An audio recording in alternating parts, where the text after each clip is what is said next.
র্যাবের বিরুদ্ধে বেশ কিছু অভিযোগ আছে, গুম, খুন, তারপরে আপনার অপহরণ, এই ধরনের বেশ কিছু অভিযোগ আমাদের প্রতি আছে।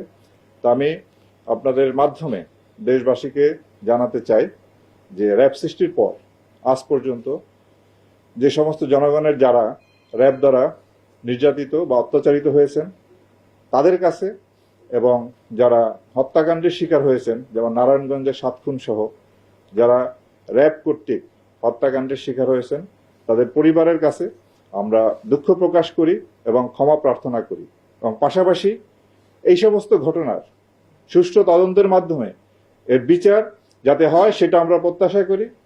অন্তর্বর্তীকালীন সরকার গুম খুন কমিশন করেছেন, আন্তর্জাতিক অপরাধ ট্রাইব্যুনাল এই ধরনের অপরাধ কগনিজেন্সে নিয়ে বিচার কার্য পরিচালনা করছেন।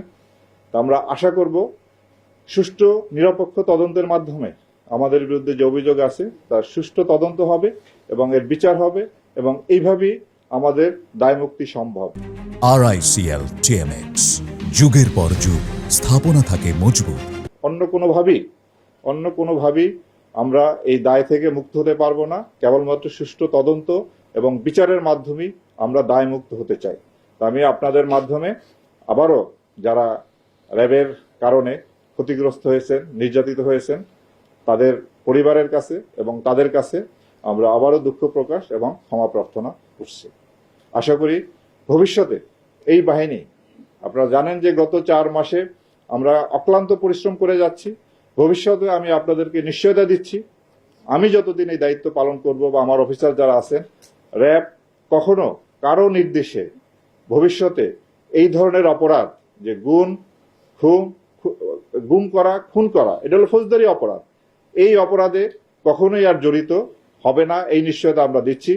তারপরও যদি কোনো সদস্য নিজ দায়িত্বে কোনো অপরাধমূলক কার্যকলাপে জড়িত হয় তাদের বিরুদ্ধে আমরা কঠোর আইনগত ব্যবস্থা নিব, যেটা 5ই আগস্ট পরবর্তীতে আমরা নিয়ে আসছি।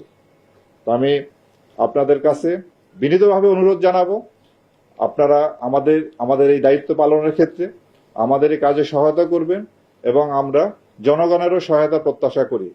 জনগণের সহায়তা ব্যতীত কোনো বাহিনী, আইন শৃঙ্খলা রক্ষাকারী কোনো বাহিনী তার সাফল্য অর্জন করা সম্ভব হবে না, হয় নাই, হবেও না।